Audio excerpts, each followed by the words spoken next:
My name is Richard Blunt. I'm a postgraduate student at King's College London on the sponsorship team for CSD Conference 2014, entitled Organised Crime in Conflict Zones.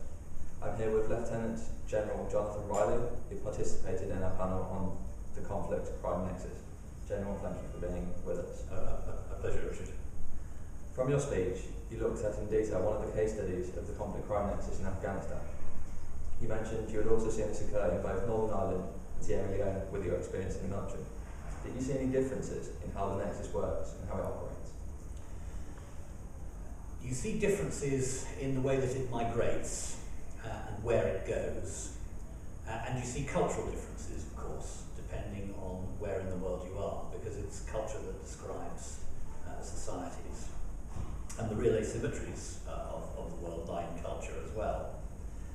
The IRA, the Royal Welch Fusiliers used to describe them as IRA PLC because they had reached the stage where the insurgency, if we can call it that, was as much about creating the conditions of instability so that money could be made from it as it was about achieving United Ireland.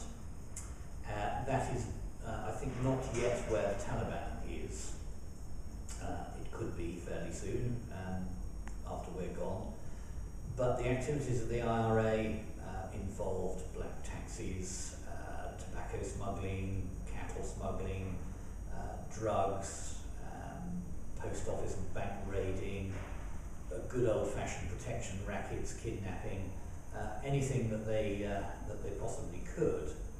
And of course, the insurgency was therefore profitable, and because it was profitable, the insurgency was kept going, and the insurgency kept going because it was profitable, and so we went on and on around the loop. And it was as much the determination of the Northern Ireland Office, the Home Office, the police, and the intelligence services to bear down on those sources of income that brought the IRA to the table as anything else. Now, in Sierra Leone, the insurgency there began with a very strong moral motivation. It was a very liberal reaction to years of single-party rule, corruption, and ruin. But it was very rapidly hijacked, and it was hijacked by Charles Taylor in Sierra Leone, assisted by Muammar Gaddafi. And they used the RUF to control and access the diamond mining in the east of the country. Now, diamond mining in Sierra Leone, it's not like South African mining. It's not a deep cast mine. It's very shallow. It's panning or digging shallow holes. If you know what to look for, you can pick up diamonds in the road as they roll down in the mud in the rainy season. So it's very easy. And because it's very easy, you must control the diamond areas at their source. Once the government lost control of the source, they lost control of the resource and the funding. And the insurgency then became all about extracting diamonds, sending them out through Libya, getting weapons and money and drugs and so on back in there. And it became the sole motivation. The insurgency had no moral, political, religious or ethnic motivation at all. It was just about greed. So although the mechanics of how this worked were similar in those two cases, the anthropology and the cultural scenery around them were quite different. Do you think the way the international community related and the relationship with these conflict zones was different over the course of time because of technology? Or do you think it was still, do you think the international community played roughly the same role in the provision of conflict crime? I'm afraid I don't believe there is such a thing as the international community.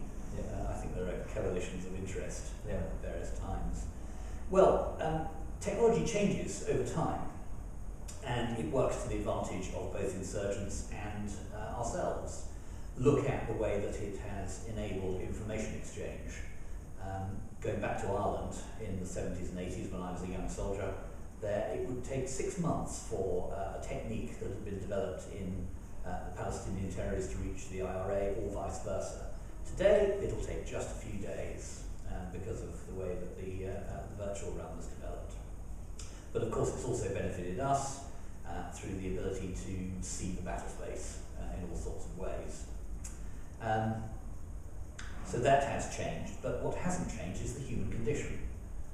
We are still people, and people are people the world over, and some people engage in what they may see as struggles for freedom, others will elect for criminality. And the law is supposed to prescribe action, and again, the law is something, there are certain aspects of law which are immutable because they're about addressing human nature. There are others that change because they're about changing circumstances or technologies. On the point about the law, you said in your presentation that one of the first ways to tackle the nexus in Afghanistan would be a legal shift to classify to classify the narcotic producers as insurgents. Why do you think that shift hasn't been done in the past? Okay, I wasn't directing that comment just to Afghanistan. What this nexus does is that it blurs the distinction between combatants and non-combatants. The law on conflict, the various conventions of Geneva and The Hague, which any senior commander knows because they prescribe and describe targeting, they are largely about the protection of civilians in war. And the sorts of wars that they describe and which describe them are conventional force-on-force, state-on-state conflicts, where there are two sides and people caught in the middle. In these savage wars of peace, as what Rupert Smith called the war amongst the people, those distinctions are just not there. The ordinary people, the state, the insurgency are intermingled. So the law is no longer describing war in the way that it is. And if it's not describing war, then it can't be properly applied. So for my money, we have to revisit some of the premises. Now, the protection of civilians remains an absolute, and any change would have to continue to address that, and to address such concerns as not just of what is a legitimate military target, but such things as proportionality and discrimination as well. Do you think there'd be a backlash against such a move within the political community? To make that shift? Backlash. Well, I'm not sure there'd be a backlash. There would be bound to be a debate because there will be people at one end of the political spectrum who will regard any advance in the power of the state in this way, or the internationals, or the UN as an international state, as of necessity bearing down on individual liberties and freedoms. There will be, at the other end, there will be an absolute insistence that this is required. Right. At the end of the presentation, you mentioned that the international effort to tackle terrorist finance has been patchy. Where do you think progress most needs to be made in the strategy sphere to rescue this failure in the future?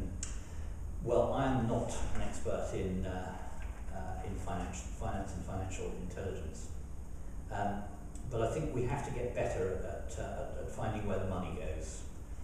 Very difficult when you're dealing with the Hawala system, which keeps no written records. But we've kicked over enough beehives now. We ought to be able to see where the bees are going. Now, a lot of them are going into the Gulf. They're coming here to the City of London, they're going to New York, they're going into the tri-border area of South America. But of course, as soon as you begin to cross international borders, then there are massive aspects of coordination and collaboration that become difficult because of differences in national law and indeed of practice, and even the way that legal and policing systems operate. We have, and other countries which follow our tradition, we have a particular model of policing and a particular model of common and criminal law. Other countries have very much a Roman system and a paramilitary police force. They may not like the way we do things, and vice versa. This is really fun. This is well beyond my pay grade. So what I'm offering is merely an observation in principle. Thank you. Well, General, thank you for your time with us. We're really privileged to have you here with us today. Privilege is mine. Thank you. To our viewers, if you couldn't attend or want to have another listen, you may find the podcasts of all the panels of the CSD 2014 conference on our website. Stay posted on our social media outlets for the release of our final report, and thank you for watching.